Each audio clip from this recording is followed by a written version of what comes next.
Hi everybody, Jonathan Mark Mendes, Paintedlove, and thank you for joining me here on my channel. Today's tutorial is a relatively small one, but as per usual, jam-packed full of information along the way. We're going to create a faded chateau look with a rather exciting technique that I'm going to use with spray paint over the glass. So stay tuned, let's take a closer look at the piece of furniture.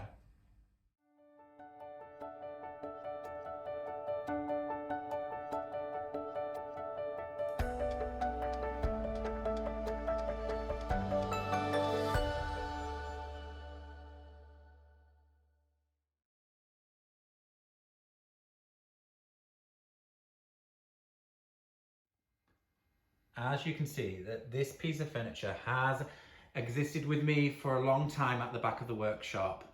And what I might add is when working on this faded chateau look, you do need to pick a piece of furniture that has a little bit of character, curves, detail.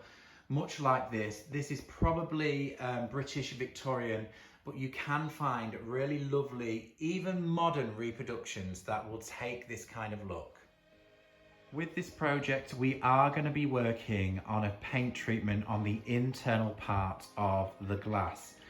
Now, in my piece of furniture, I am super lucky because, as you can see, there's a bit of trim missing, which tells me I do need to replace that trim, but not only that, the glass is easily removed with the fretwork that you can see, and which will make for easy painting. But we do need access to the internal of this glass to do the treatment. So if you've got a glass china cabinet where the glass is not easily removed, check out the backboard. If you can remove that, it means that you can work from behind the cabinet to the internal, which will really help with the paint treatment.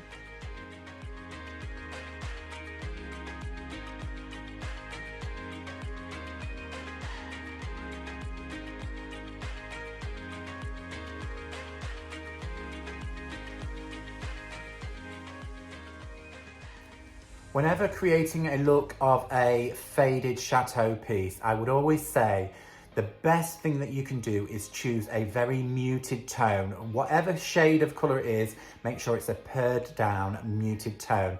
In this case, I'm going to be using two colours, one of which is Madame by Magic Paint, and the other shade is Vintage Rose. I want the piece to be more on the air of Vintage Rose. As you can see, it's a softer colour.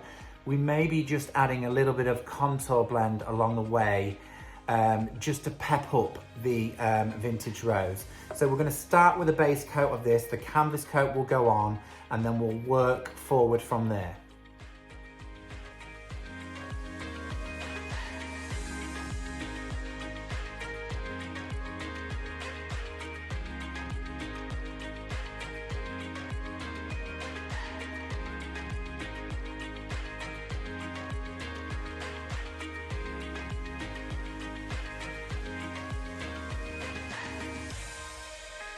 Whilst we're waiting for the base coat to dry, we're going to turn our attention to the glass.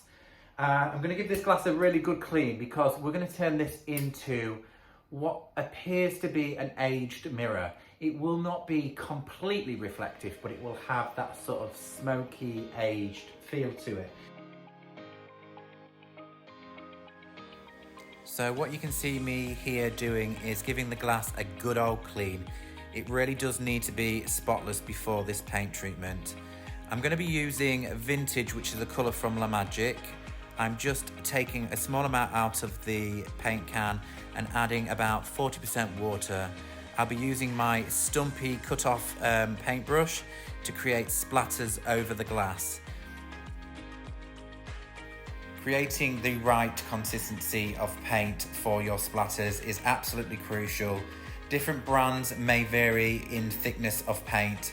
You don't want your splatters to trickle down the glass.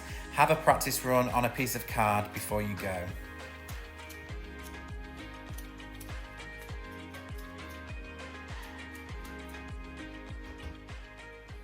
There is many other ways you could create kind of age to this what will be mirror.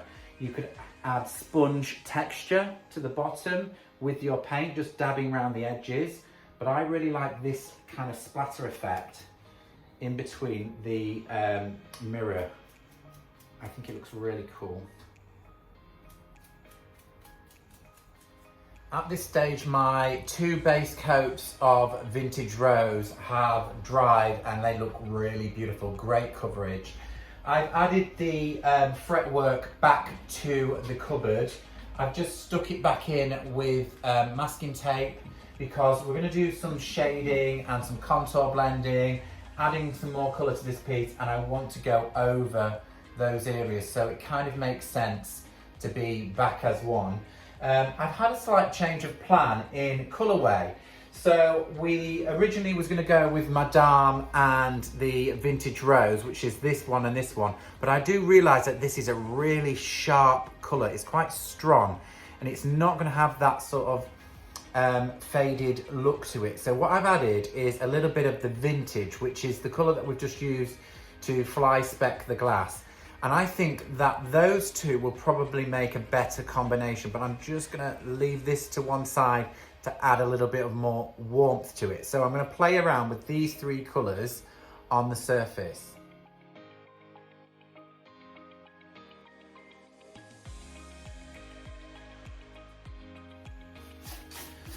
So I'm starting at the bottom, and all I'm doing is just giving a very quick scrub coat of the Vintage Pink again, just so it rejuvenates that colour. And we're working wet on wet, and I will also use my atomizer just to help fluency across the bottom. And we're going to add the new mix, this kind of different colour that we just made, and we're just going to add roughly to the details along the bottom. So and then we're going to use the same brush again and just soften out. This is just literally a really soft blend of colour. Now, if you want to add strength to the colour, we will pick out a little bit of the stronger colour here, and we're just going to place that underneath where we think there's shadowing. So I'm going to use a little bit more of the Madame, this really bright reddy pink here, just here along the bottom and along that trim, just to add a bit more pigment. And again, just on one side here on this leg, a little bit under there. No rhyme or reason. I'm playing with all of the colours. So I've got my neutral that I've made. I'm going to add a little bit more of the, we're running out of space on the plate, a little bit more of the Vintage and a little bit more of the Madame just there.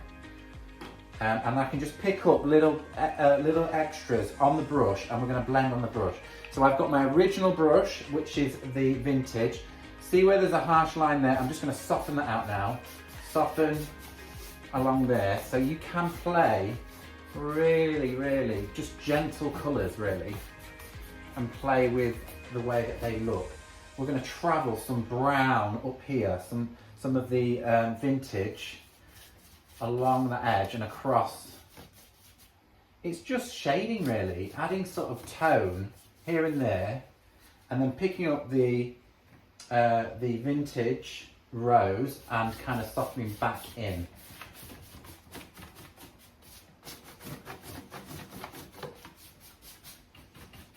It just adds little nuances, is colour here and there.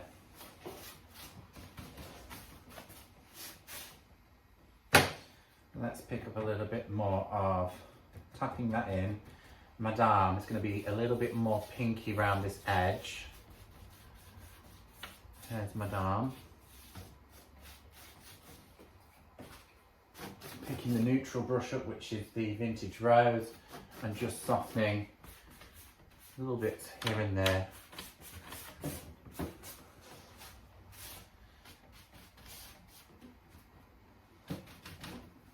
Darken that Madame in that corner.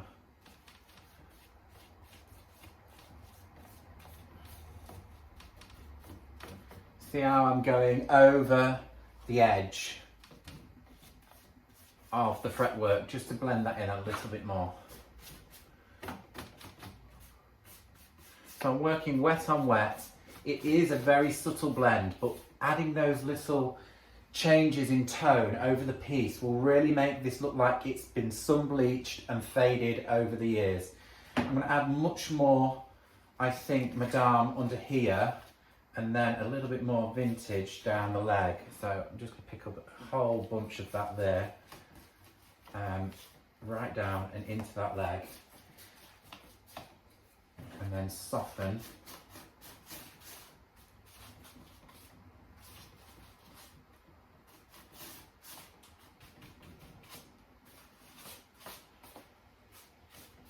That's lovely. It's just changing those tones that little bit, a little bit more. I'm going to pick up I'm going to go really dark on the bottom of this leg, and then soften that back out and blend away.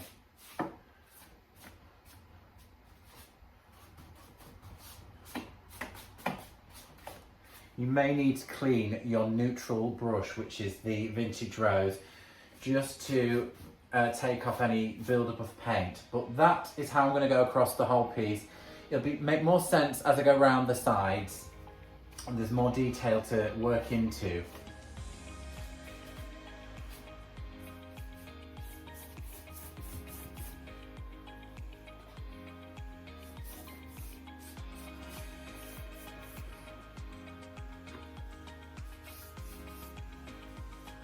Soften that in.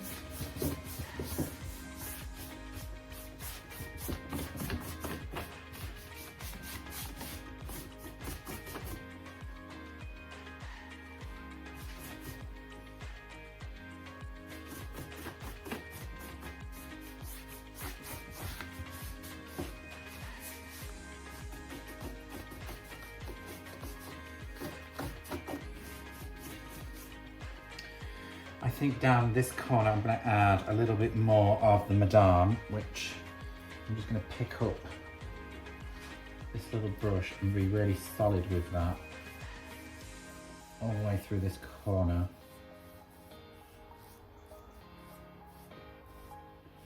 Be bold and brave. Again, soften with my neutral brush. Pick up a little bit more of the Vintage Rose just for one side, just blend that away.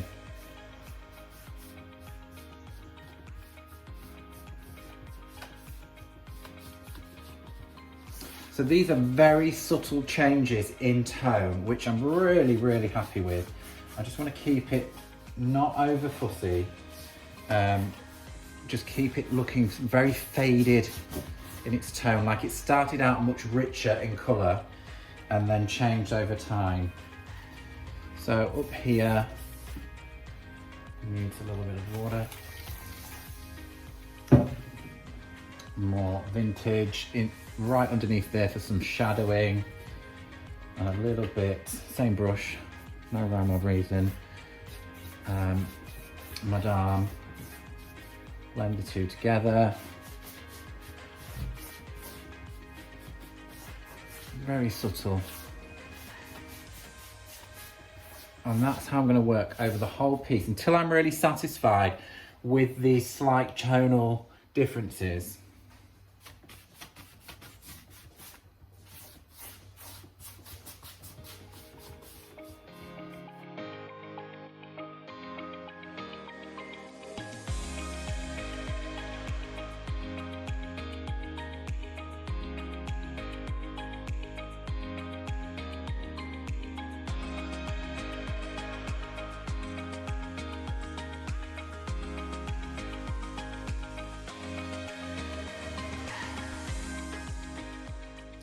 All of the paintwork has dried over the piece, and we're going to move on to the next step.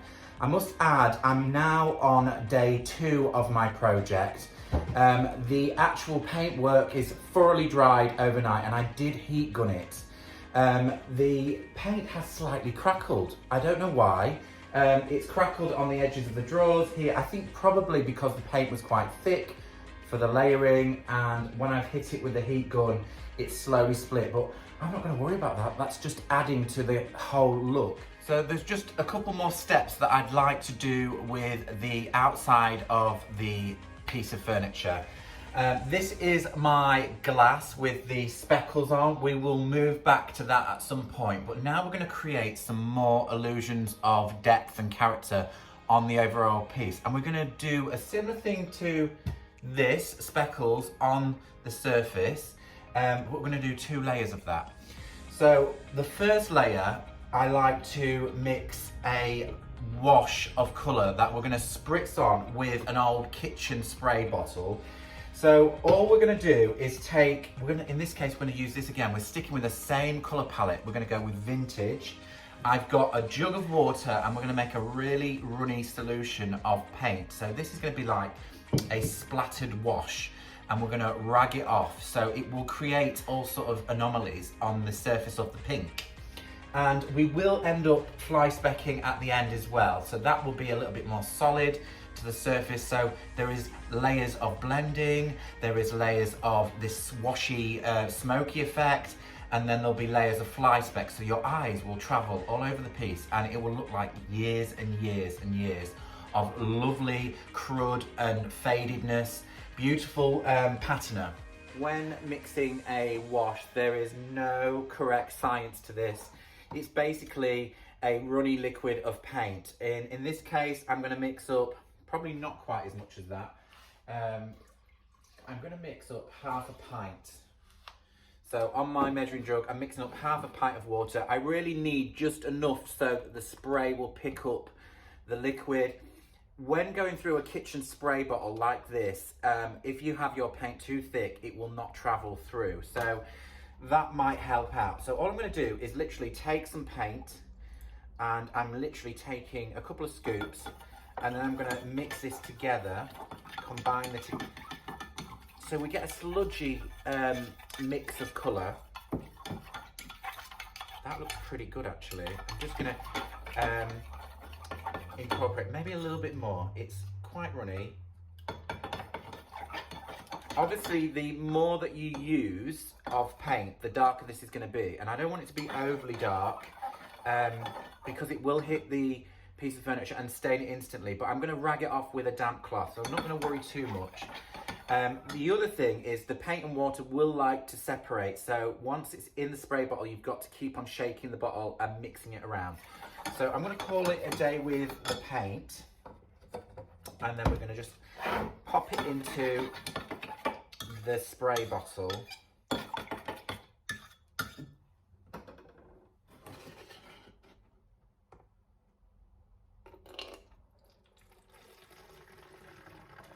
Looks like chocolate milkshake. Yum yum. There we go. Lid back on.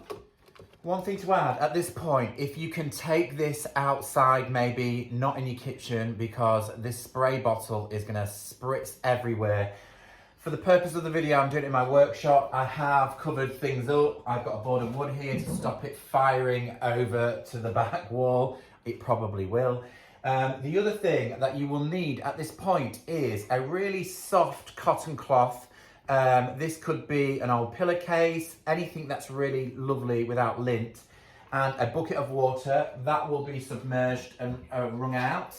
So bucket of water, and we're just going to go for it. We're going to hit this piece of furniture. Oh, also I've covered the insides so that I don't spritz inside, even though that I will paint afterwards a nice fresh coat of paint on the internal.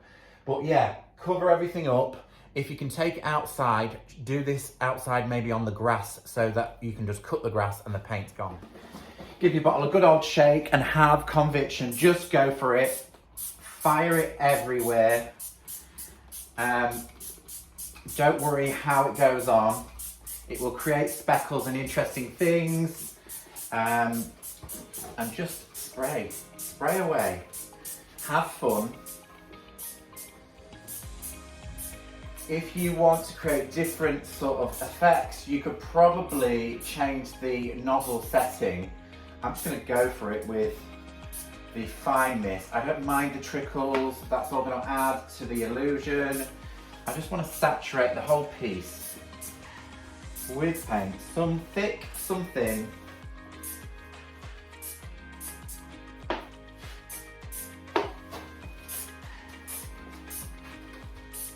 This is fun. Try and hit the piece straight on as well, rather than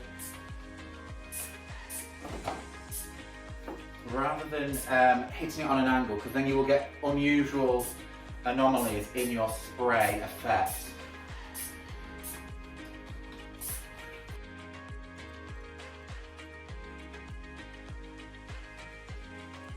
I gave it about 5 minutes, and now I'm going to come in with my wet cloth. But what I'm going to do is wring this cloth out as well as I can, take off as much moisture. It just needs to be a damp cloth. I've also got a dry cloth because that will remove paint. And all I'm going to do is just slightly dab, just a light touch over areas, and dab away certain amounts of heavy paint. And what you'll get is this really interesting effect. You'll slightly see sort of watermarks and speckles. Just play around, just gently ragging away all of the areas. Where it pulled here on the corner, it almost looked like the woodwork, the paintwork was coming off, but it's not. It's actually the vintage just showing on the corners, which is quite interesting. I'm going to work the whole piece. If I feel like it needs a little bit more, we'll go back with another hit of spray. I'm going to use the dry cloth just to mop up the larger areas. It really has created quite an interesting effect.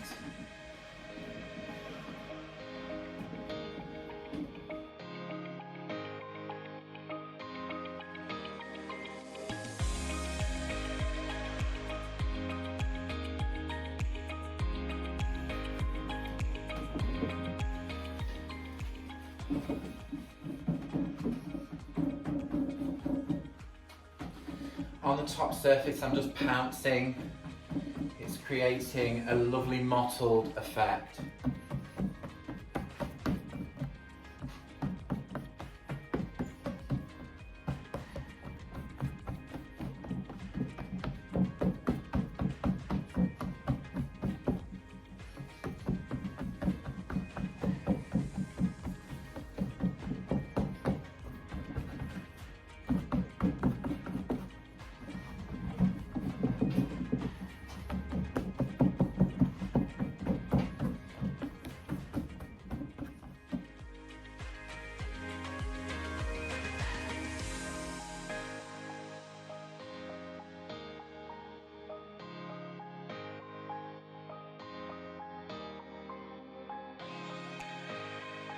So whilst we're waiting for the speckled wash effect to dry on the main body of the piece, I'm turning my attention back to the glass, which is going to be a smoky vintage style mirror. And as you can see, these are the speckles that we did earlier on. They are facing up, so this is the paint side. You need the clean side of the glass facing down. We are going to be using this Rustoleum mirror effect spray paint. You need probably about 5 coats, very fine coats, at about 25 to 30 centimeters away. And always cover your face with a mask if you're not in a well ventilated space. I'm in my workshop, it's very well ventilated, there's a big door there. But if not, take this outside and just take your time over each layer.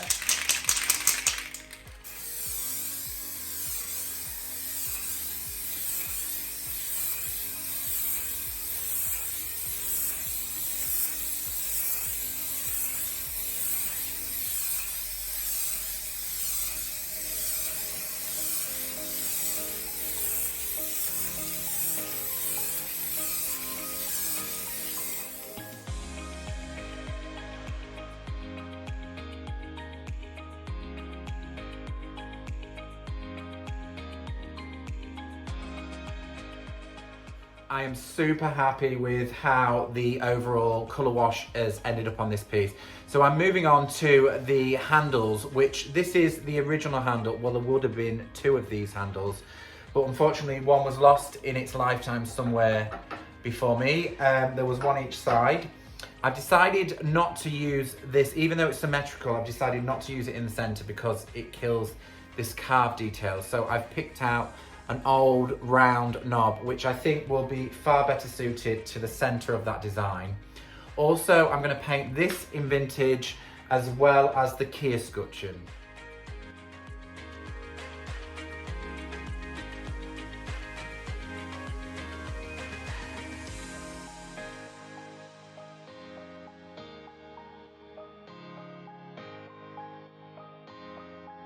So here we have it, we're at the final hurdle when it comes to the paint. I have mixed up a watered down solution of vintage. I have my stumpy cut-off brush and we're gonna do some more speckling. This is to imitate kind of age marks, like woodworm holes.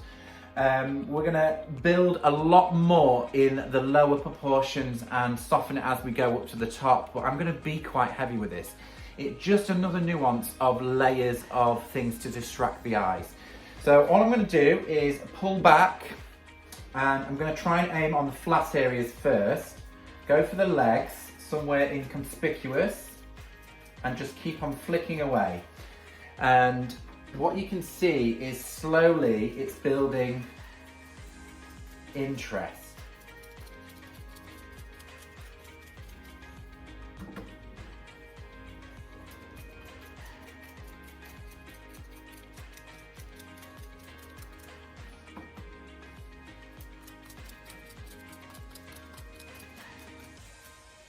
I'm going for this top section as well and around the drawer.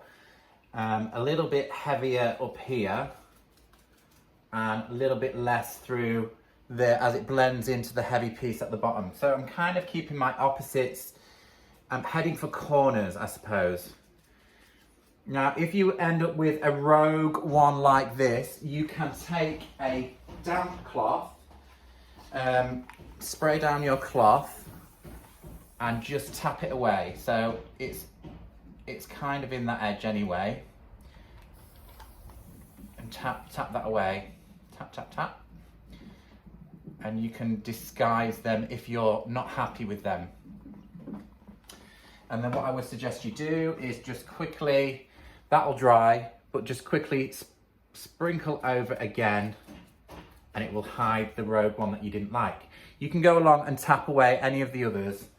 And try and keep it on a flat surface. So I'm going to move around to the sides now and aim at a 90-degree angle. So straight at this piece, I'm going to kind of keep it heavy, wrapping around the corner.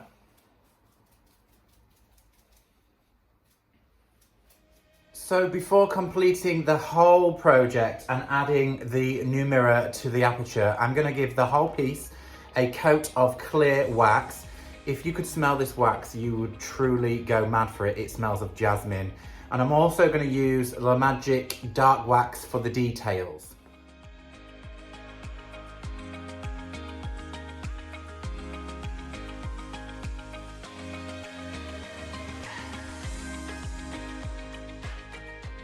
So I'm just going to go once again over this drawer front with some clear wax just to prepare for the dark wax, or in this case brown. This is quite a rich brown wax and I'm just going to go into all of the details like so. Push it all into the deep crevices. This is a small brush that I'm just using right into there.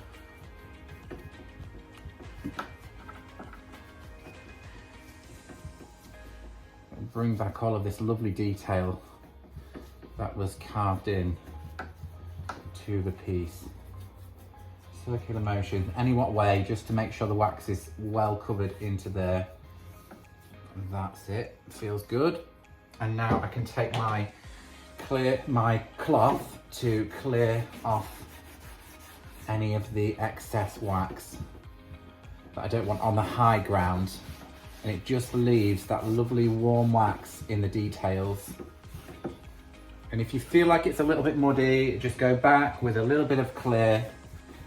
Clear will remove any excess that you don't want. So you can buff that up and just leave the dark into the crevices. That looks lovely. It just brings back all of that lovely detail.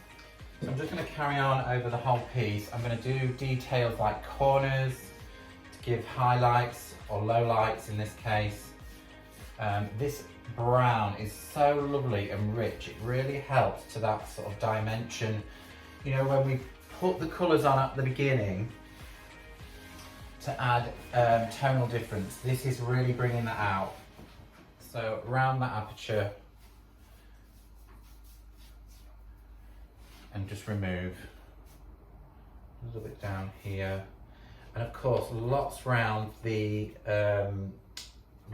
key and the escutcheon, because that would pick up lots of natural wear and tear with dirt, and it blends the edges of the paintwork. Also in here there's another little aperture. I'm going to go through there, up there, just a light touch in there, slightly more at the bottom where dust would gather.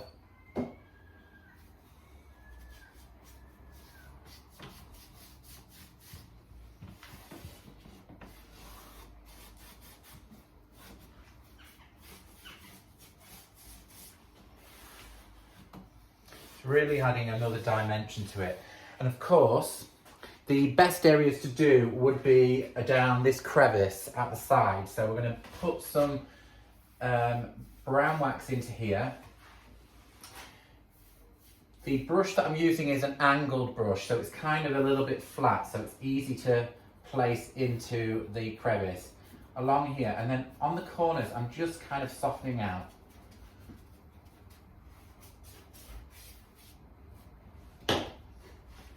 Using my cloth just to remove any excess. And I'm going to go around the whole piece in the same way, just to bring out all of those lovely corner details.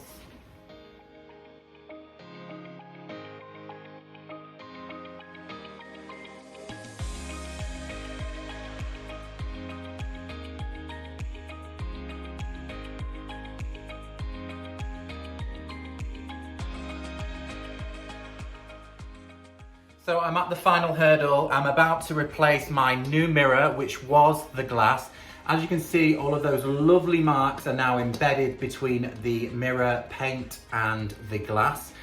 Also, what I would say to you is you could put a coat of paint on the return of this glass just to protect it that little bit more from scratching.